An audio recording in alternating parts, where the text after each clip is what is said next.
Alam mo ba na ang lahat ng kuryente sa mundo ay nagmula sa isang mahirap na anak ng panday na hindi nakapagtapos ng pag-aaral?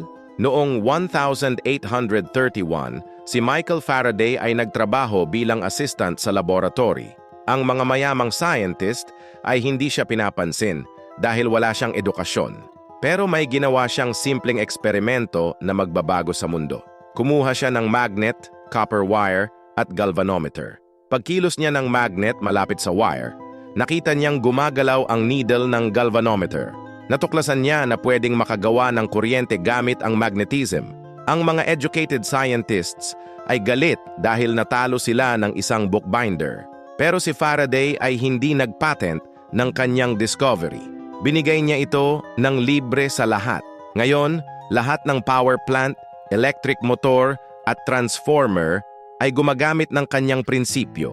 Ang inyong cellphone, computer at lahat ng kuryente sa bahay ninyo ay dahil sa kanya.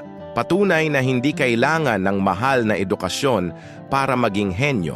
Minsan, ang pinakamahalagang mga invention ay nagmumula sa mga taong walang-wala.